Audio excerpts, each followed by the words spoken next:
Well, here's the thing. Let's just kick it off. We're fixing to interview my friend Callie. We met her several years ago at an American Ghost Hunter event, and since then we've been friends.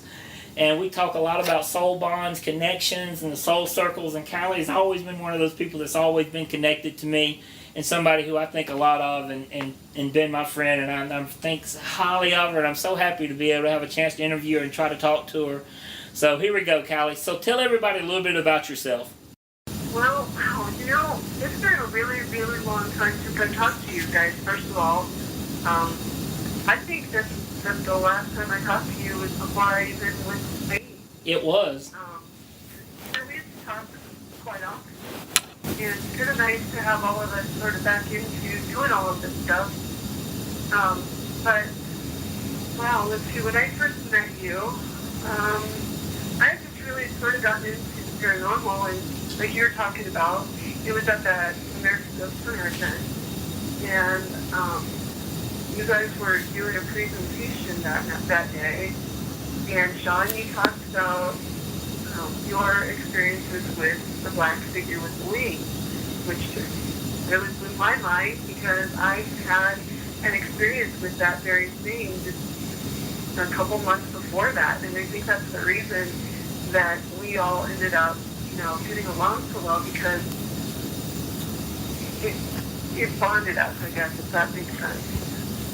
And soon after that, I started working at the family hotel, leading their ghost hunts, doing a lot of stuff there, traveling around the country, talking about what I did at the family and that type of stuff. And then I kind of got burned out, kind of like you guys did, got out of the paranormal, wasn't really interested in being a part of it anymore, but for whatever reason, the paranormal just keeps calling me back. It won't let me go.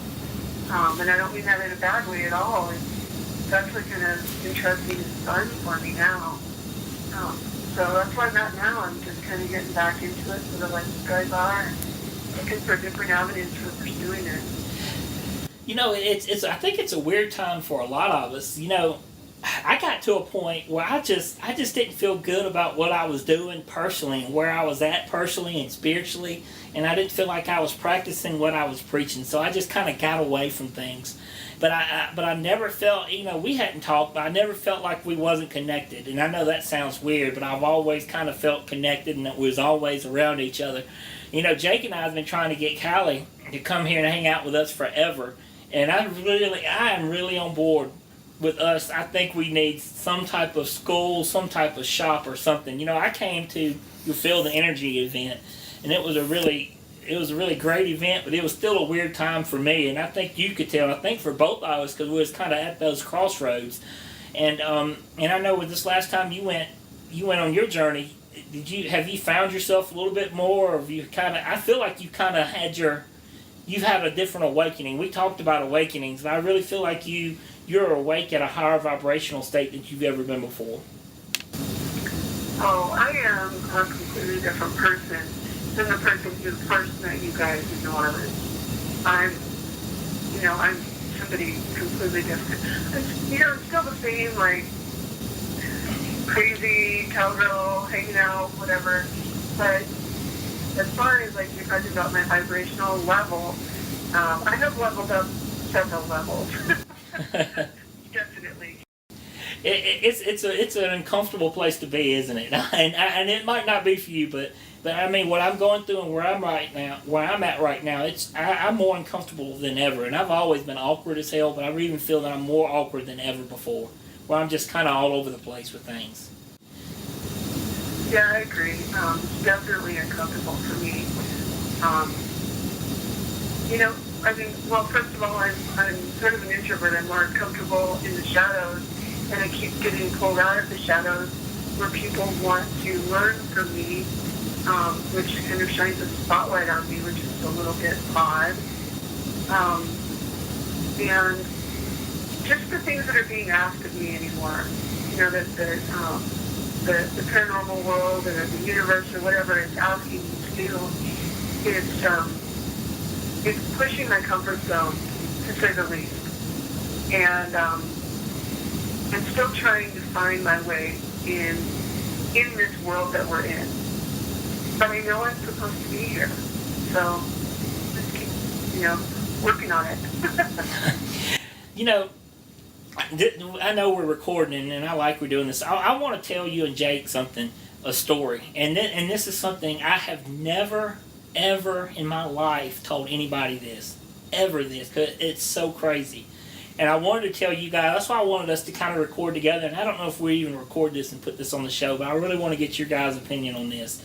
And it's something I brought this up to my mother because she was a part of it with me. And it's one of the craziest things that has ever happened to me. And it could be paranormal. It might not be, or it's just one of those strange things that kind of happened in our lives. And I can't believe I've never talked about it, but I've dreamed about it, and I was told I need to kind of tell this, so I'm going to try to tell this experience. So we might not put this on the record or anything. I'm glad I got you guys. So this is it. I was 7 years old, right? I had double pneumonia, and I was in the hospital, and I was at Baptist East, and I was 7.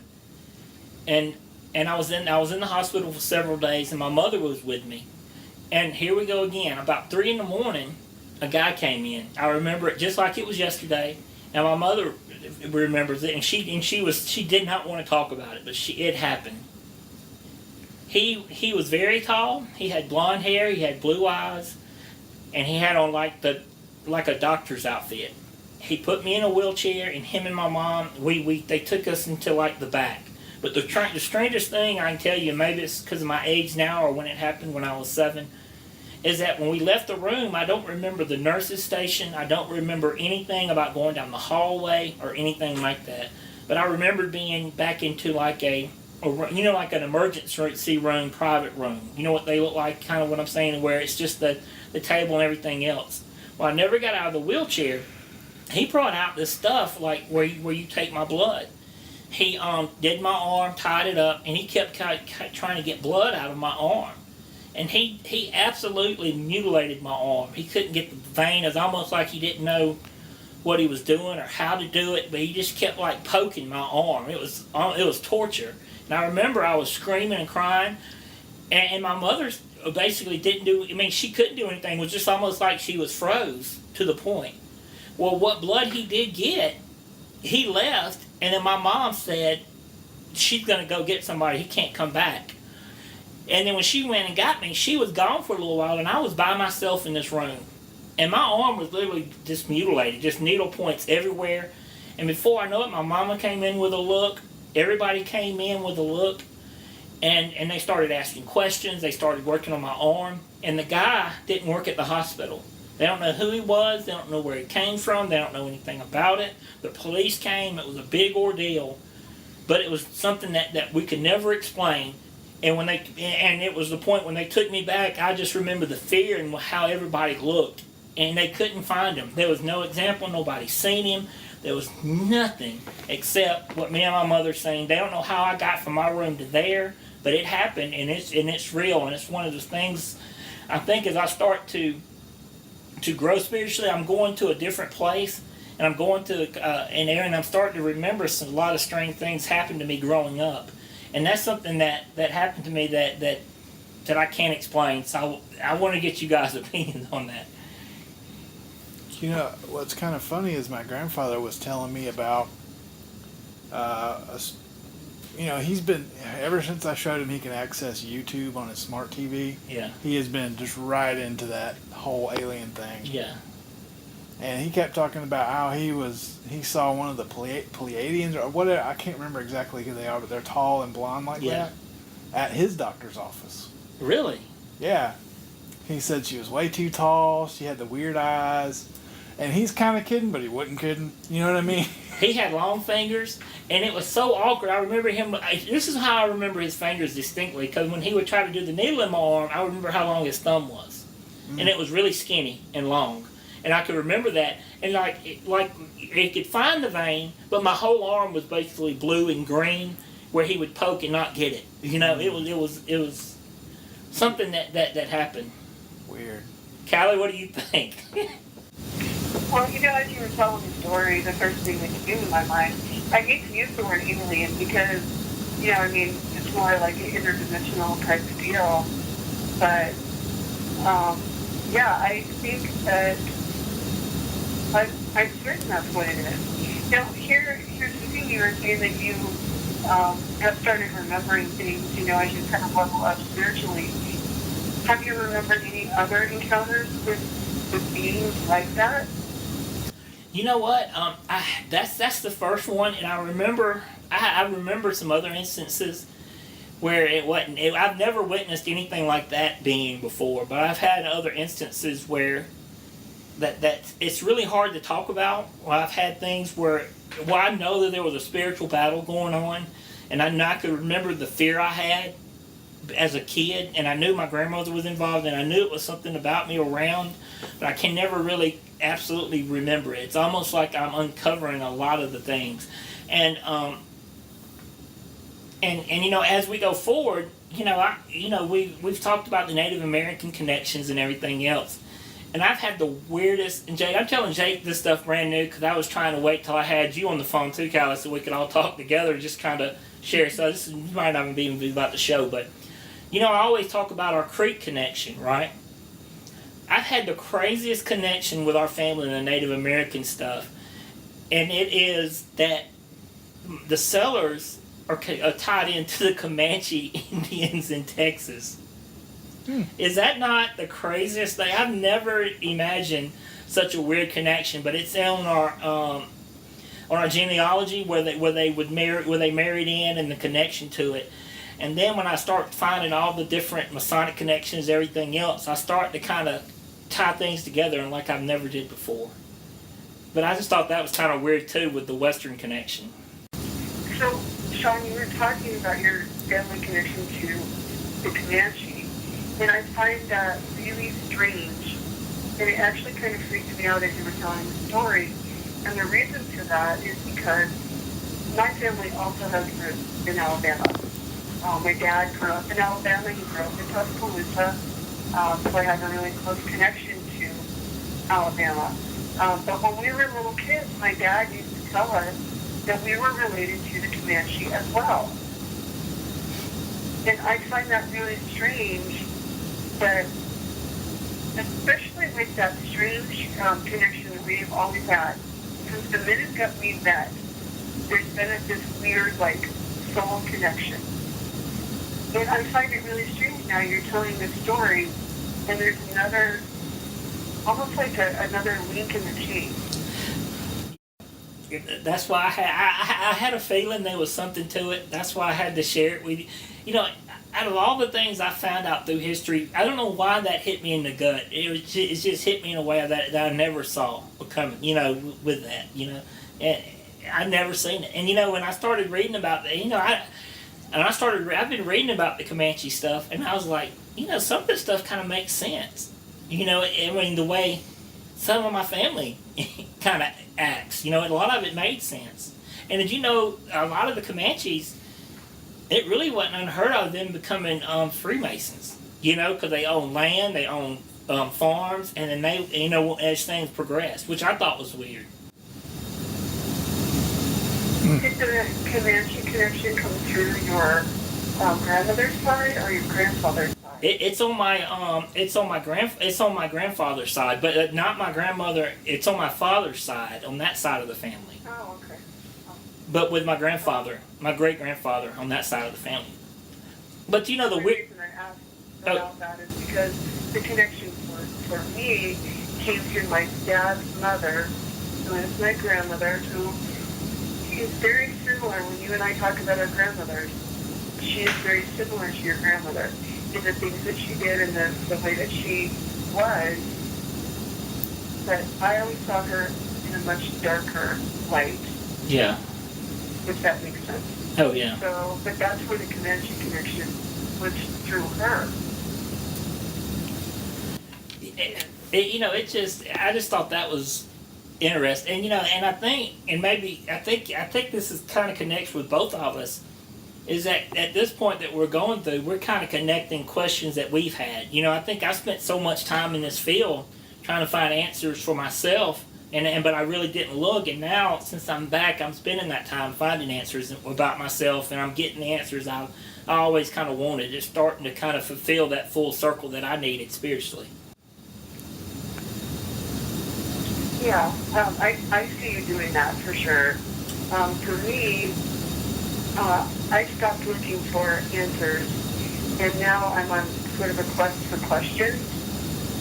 I like to always equate it to an hourglass, where, you know, you start at the top of the hourglass and you've got all those questions, and then you start to answer them, and the sand kind of funnels down, and it gets to that, you know, the place where it's all clustered up at the bottom of the top of that hourglass.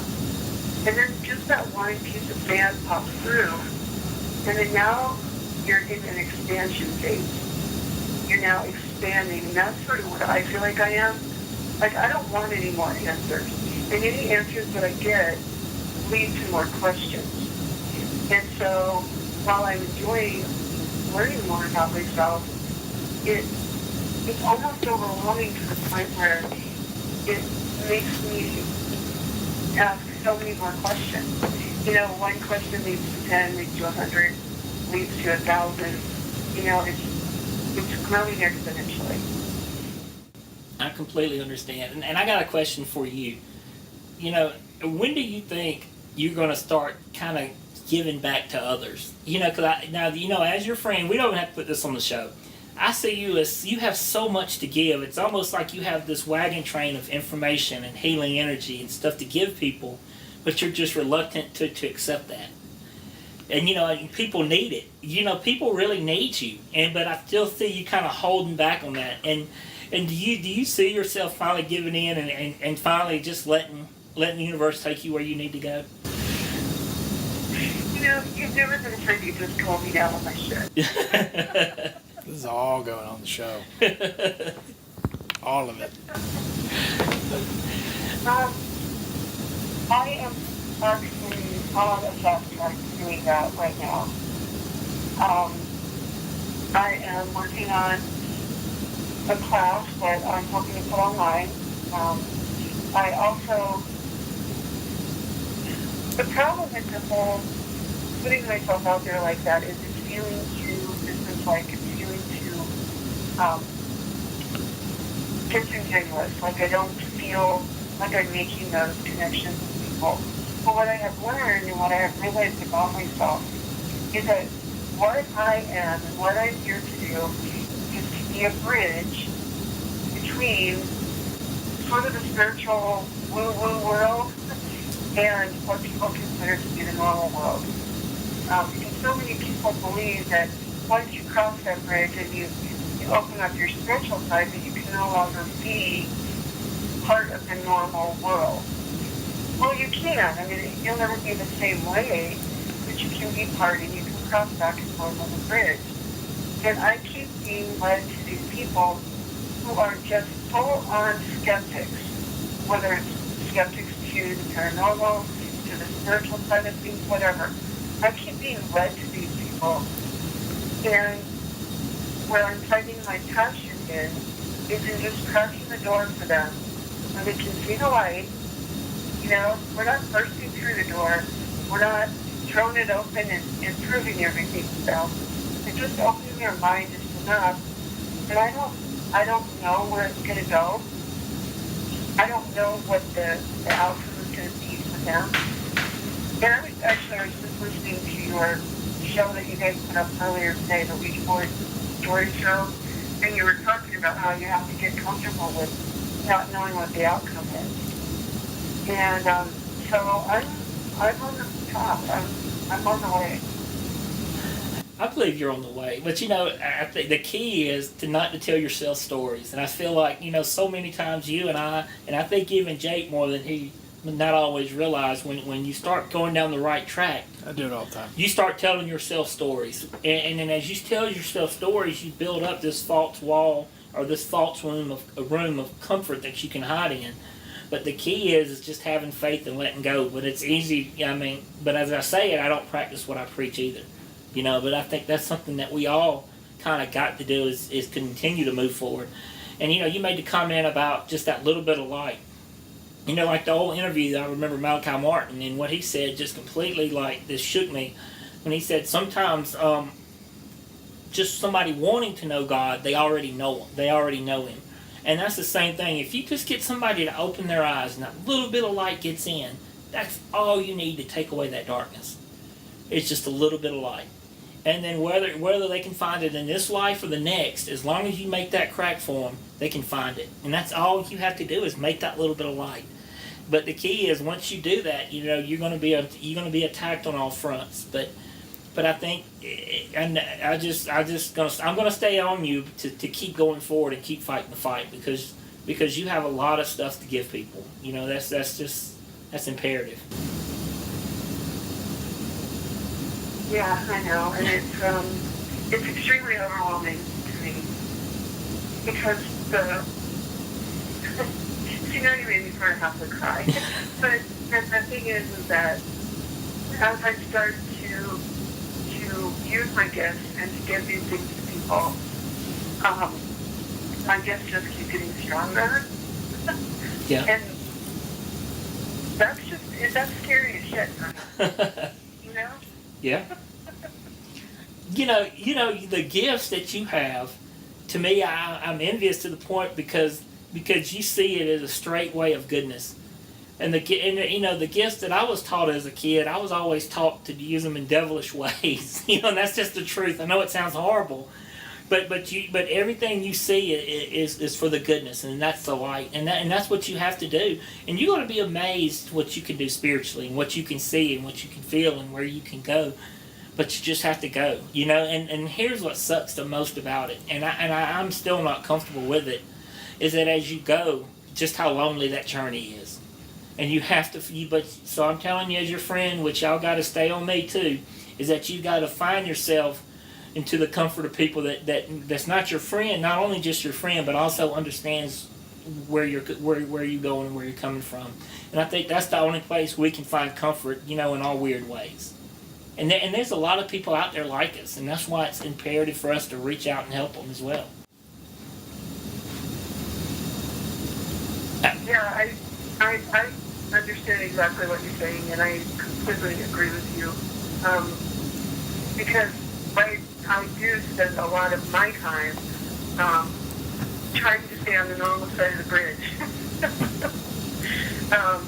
And then when I get to the other side of the bridge, the more spiritual, the side that most people don't understand, that's when I start to resist it and I get uncomfortable with it. So I think that's, I don't know, I think that's why more and more people have been sort of like gravitating towards me lately, who are having that same struggle, because as I give them advice, I'm giving myself advice. Yeah. And that's where it's at. And let me ask you, I feel like out of all your journeys, when you took your journeys and walks, and I've never really asked you this, what's the one moment, that aha moment that you had, and I know you had it at some point, but what's that one time you can pinpoint where you knew exactly where you was at and who you were spiritually? You mean while I was walking with Yeah. you? Yes. Well, there were several that sort of led to it all. I mean, I don't know if I can pick just one, because I had several really spiritual moments. But I guess probably the one that pops to mind right now is what just tell this particular story, because there's no accidents that popped in my head. And I was actually just telling this story yesterday because I'm in the same place as I was in this story. So I was walking the Camino and I was climbing up to Osabrero, which is a Celtic part of Spain, at the top of the mountain. I had climbed the Pyrenees mountain range, and this mountain was tougher. This was harder. I was exhausted. I had developed tendonitis, plantar fasciitis in my heels. The uphill walks were so extremely painful that I couldn't even, I could barely, if I were at home, I would have been in bed. It was that bad.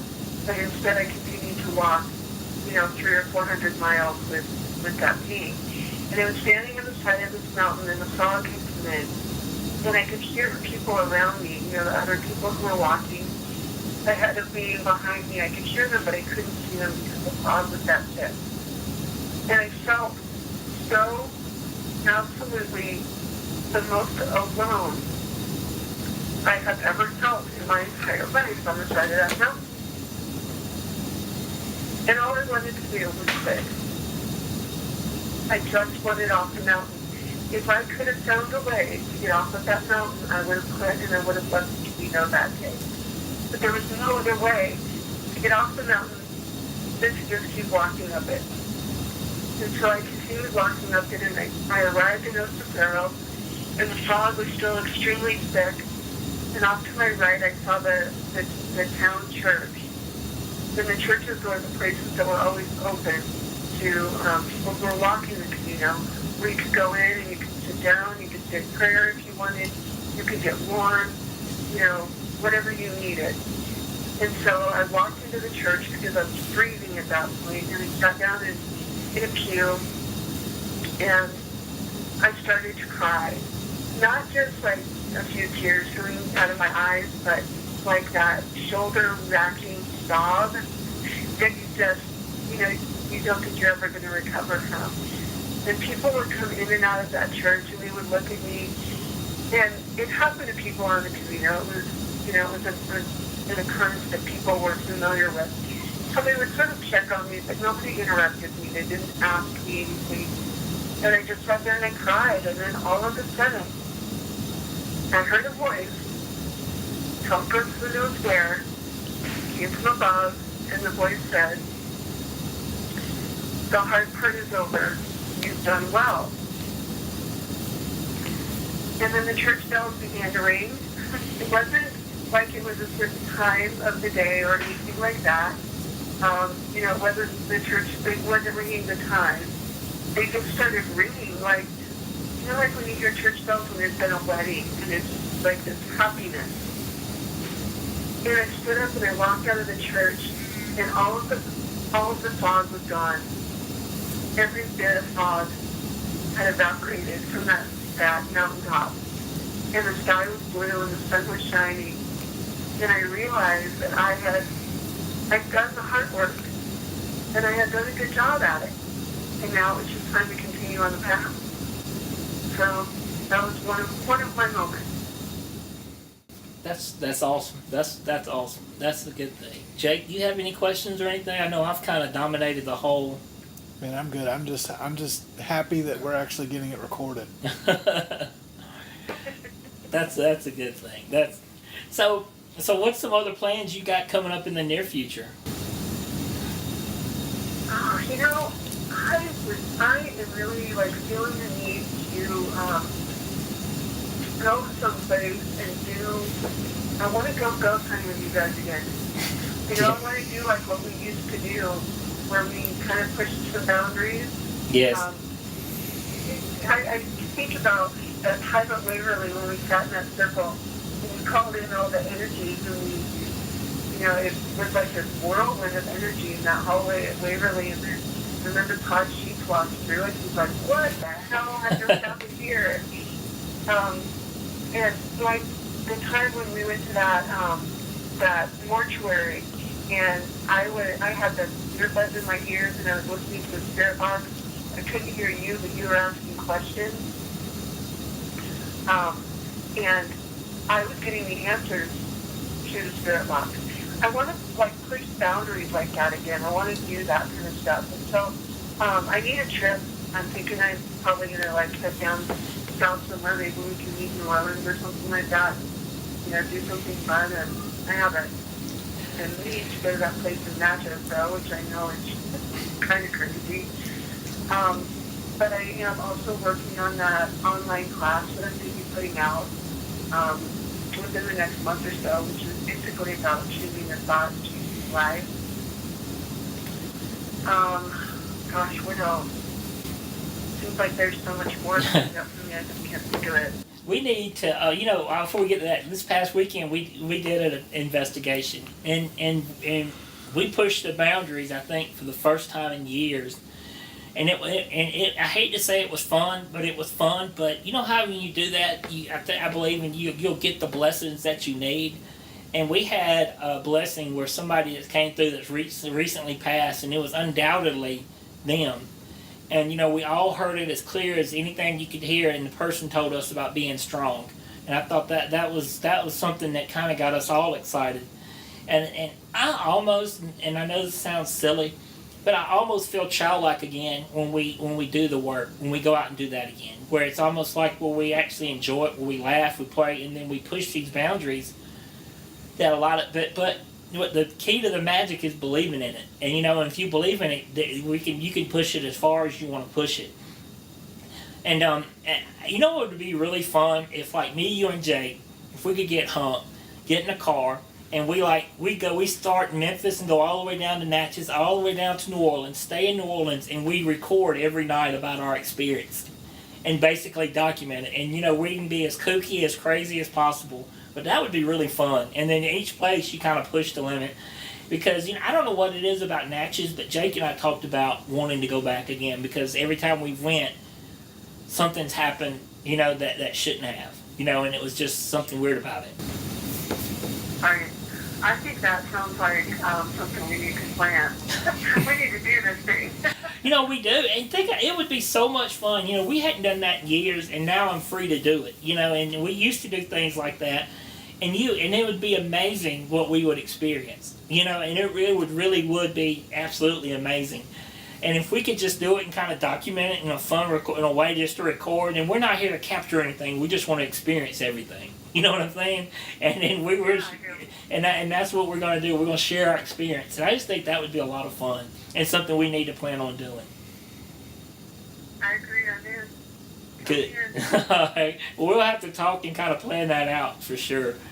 Definitely, because this is a good time and we can get it together because, we can hit Natchez, that whole little blues trail, the original Crossroads, that whole area, and then you got down and go down to New Orleans and just spend that time in New Orleans would be great. I agree. Yeah, that sounds like exactly what I need. Sure. Well, let me know. Check out your timetable and let us know. I'm trying to get Jake to take a road trip this weekend because I feel like he needs to get away and get out a little bit because he's kind of been in a funk. So, so sometimes I tell him the only way you can really get your energy changed is get out amongst other people in a different, like an unfamiliar environment. That's the best place to do it. And just get out and relax and let things go. And it's coming from a man that's hid for 2 years. Right. I know, isn't that weird? It's like all of a sudden, fog is lifted. Yeah. We've arrived in Oxborough. The fog is lifted, and we've done the hard work, and now it's time to give ourselves sort of a pat on the back and enjoy it. It is. It is. That's what I was thinking. It's almost like it's just a pure fun again, like it was when it reminded me. Like when me and Hunt was kids, and we'd sneak off and ride our bicycles and hide in around Huntington College, or when we'd sneak into places and see what it was fun. It's that purity of fun, and we're not trying to capture anything. We're not trying to impress anybody. We just want the experience because every time we've had that amazing experience, our worldview's changed, spiritually, and I think that's what I'm kind of hungry for again. Me too. Definitely, that is exactly what I need. I need that. Just the fun to come back into all of this stuff. Definitely. Jake, you got anything else? Or I know I'm having to hold our cord. I'm good. To fix it. Hey, this is probably I'm smacking gum and holding this cord. This is probably the most ghetto interview Callie's ever been on. As we hold this cord to a microphone. I didn't even realize you were chewing gum. I was talking about being held together by chewing gum. Oh no, I'm smacking my gum too. I'm smacking gum, holding this cord. It's like our old Blog Talk days when we'd call it on Blog Talk. Very much. Okay, you know what? It doesn't really matter how it gets done because as long as the information gets out there, you never know who's going to hear it, and it doesn't matter if it's professional or not professional. The right person or the right people are going to hear what they need to hear, and that's all that matters. You know, I've enjoyed doing it the way we do it because I think you actually get to see how we really are. Because, you know, if you really listen to the show, you might decide, I do not like them. And it's okay. You know, but There's some people that definitely have decided that.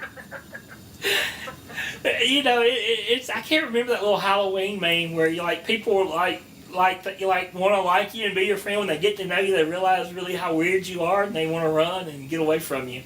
Because, you know, I think that's why me and Hump's been friends since childhood, because nobody else really can hang out with us long periods of time. And then Jake found us and he's been stuck. And now, Callie, you're about my oldest friend outside my crew, so that what did it say for you? Hey, I'm not old.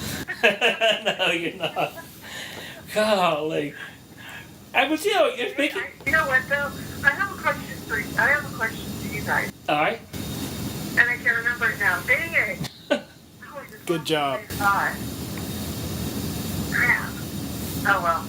Keep talking. I don't remember the question. Did you ask if I was still hot? If you're still hot. Yes. I'm looking at him right now. Yes, I'm 250 pounds of twisted seal and sex appeal right here, and I'll tell you. Oh my God. No, that wasn't the question. Okay. Are you sure? You know what? I totally lost it. I don't know. Yeah. I forget it when that happens. It's all right. It happens. You know, what's some other places? You was talking about getting back investigating again. What other places you want to go check out? I would like to go to Trans-Allegheny Lunatic Asylum. I think that looks amazing.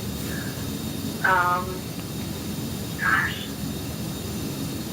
What I would like to do is I would like to go to places that aren't so much paranormally active as they are energetically active.